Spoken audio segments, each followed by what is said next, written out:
We are a numbed out society and will take any sort of numbing that we can get our hands on. Whether it's junk food, shopping addiction, alcohol, YouTube, social media usage, we all have these numbing tendencies, these habits that we've unconsciously put in place.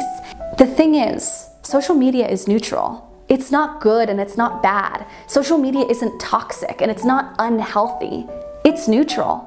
But it's how we approach and use social media that makes it an unhealthy situation. Social media is not the problem. It's us. It's our habits and it's how we use social media that's the problem. I encourage you to take your power back. We have the power to choose what we experience online. We have full control over how we spend our days, how we spend our time online and in life. Hey guys, it's me, Helena. Hope you're having a magical day. Today I'm going to be talking about 5 ways that you can actually minimize screen time. These habits are things that I've been practicing and using for the last several years, and they've really helped me minimize my social media usage and just stay off my phone. If you like this video, please be sure to give it a thumbs up. It really helps to support the videos that I'm making and my channel's continued growth, as well as subscribe if you haven't already. If you like these videos on slow living, be sure to subscribe if you'd like to see more videos on how to live a slower lifestyle. Let's get started. The first tip, set strict morning routine habits. I don't like to check my phone in the evening times before I go to sleep. I find that anytime I spend a lot of time on my phone before I go to sleep, I have a harder time sleeping. My dreams are kind of crazy and vivid, and also just I go to sleep feeling not very appreciative and grateful for the small things that I have in my everyday. So first things first, I like to stay off my phone 3 hours before going to sleep and hitting my pillow. But right before I go to bed, I will put my phone on airplane mode, and that starts my day so nicely. I have a blank screen right upon waking up, no notifications, no messages from people, no emails, nothing. It's just a blank screen. So first things first, night before you go to sleep, make sure to put your phone on airplane mode. Second thing I do is right upon waking up, I will do a 5-minute meditation. I like to use Insight Timer. I find that meditating for 5 minutes in the morning really sets my day off intentionally, and I feel like I'm able to ground myself more when I do 5 minutes of meditation. In terms of social media, the only app I have on my phone is YouTube and Instagram. And in terms of Instagram, I will purposefully log out of my account the night before going to sleep, and I don't allow the app to save my password, so that way it's like an extra step that I have to do before I log into the app is I have to actually put in my password. So it creates an extra blocking point from mindlessly going into the app to mindlessly scroll. Logging out each day and not allowing the app to remember your password is a really simple way to help block you from going into the app unconsciously and just mindlessly scrolling and wasting time. So I like to just completely log out of the app at the end of each day. So those are my morning routine habits that I have in place every day. But now let's get into the phone. To actually and practically minimize screen time and social media usage is to clean up your phone. Get rid of any apps that aren't absolutely necessary. I like to use my actual laptop for Facebook, Pinterest, email, work emails, anything like that is reserved for the computer. Any apps that are really not vital, necessary, and essential to your everyday life, get rid of. Delete the apps. I'm talking about Facebook. I'm talking about Pinterest, Twitter, LinkedIn. All of those can be used on your desktop. You don't need to have an app on your phone for those. It's a distraction. So first things first, delete the unnecessary apps from your phone. Second thing, set a time limit on those apps that are on your phone. So if you go into the settings on your phone, right underneath Do Not Disturb, you will see screen time.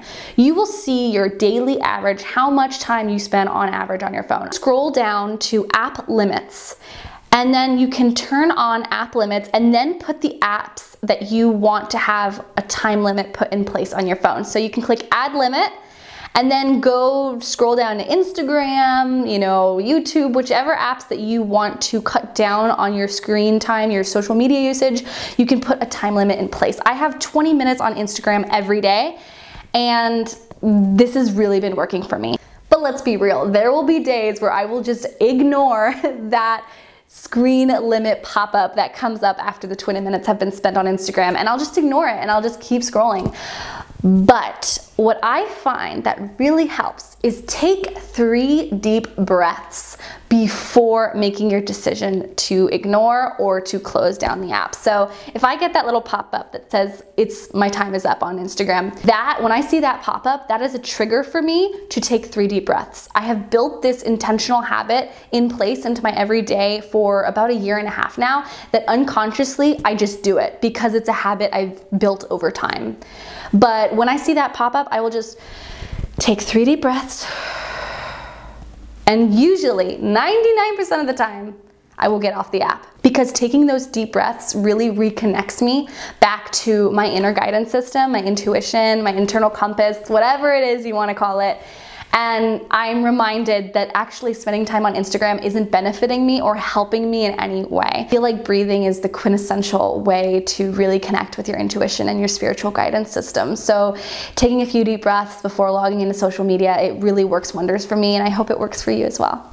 One of the things I like to do before I start logging into Instagram is I just like to have like a little post-it note somewhere around that area where I am. Maybe it's in my purse, or it's next to my bed or near my desk. I just like to have a little post-it note out with a few tasks that I could be doing instead of mindlessly scrolling. So I'll put things like write a letter to a friend, or watercolor paint, or read that library book that you still haven't finished, or write a blog post, or work on your creative short story novel or whatever. You know, like just write a few things that are way more productive and helpful. While I don't ever advocate for productivity or getting busy and being just mindlessly busy, when it comes to the phone, if you are really trying to break that habit of spending all your time on social media, really try to get busy. Use your hands and pick up a hobby, pick up something nearby, have something on your desk nearby that you could just start fiddling with or start doing. I have, you know, letter writing, a whole stationery thing on my desk, and when I'm checking social media at my desk, I like to have all of that out, as well as a post-it note, just to like give me a gentle reminder to use my hands, pick up a hobby, do something else. It's also important to note that we are going to feel resistance. When we're starting, you know, a new habit, putting these new habits into place, we're going to feel that initial feel of resistance. It's going to feel weird to us.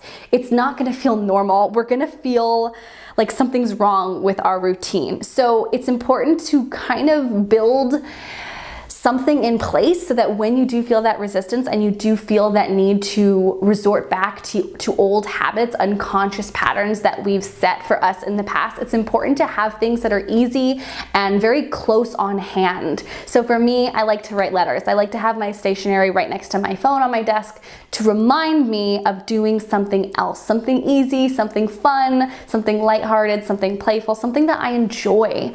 And then choosing over and over again to opt for that hobby, then picking up your phone. So creating habits that reinforce this idea of doing something fun. We can also choose to have an accountability partner for when we feel that resistance. Maybe you have a friend that is also kind of dealing with social media comparison, or dealing with too much time using their phone and being on their screen, that you could connect with and really check in with. It makes the accountability process feel a little bit more formal, because when we have close friends, it's easy to like slouch on our new habits and just talk and gab and be silly and just laugh it off. But when you have someone that you're not super close with, like maybe a new friend or a new person in your life that you're just now recently starting to form this relationship with, having an accountability partner with a new person really adds that level of formality to it and makes it easier to stick to your new habits. Someone who has really struggled with social media comparison,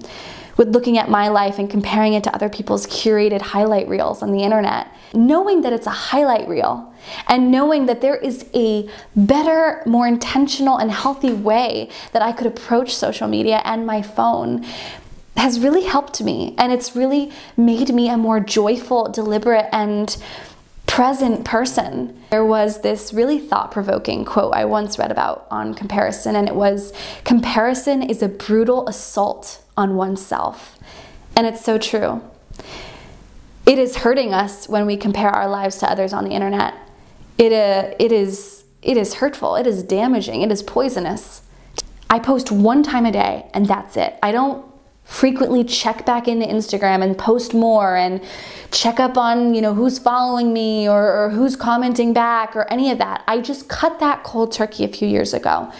I now deliberately post and then get off. And then, of course, batch content. I like to take photos and video throughout the day on my camera, and then at the end of the day, a few hours before bed, I will just post all the content from that day onto my Instagram stories or Instagram grid. So it's very efficient. I'm in, I'm out. I log into Instagram, put in my password intentionally, have the photos in mind that I want to post them, check in with a few people that I really love and people that really uplift and inspire me in an honest and integral way, and then I log out. And often I do that before my screen time goes off, but when that little pop-up on the screen limit does come up, I take 3 deep breaths, I go back to my inner guidance system, and I see whether I want to continue scrolling or not. Time is the most important thing you have.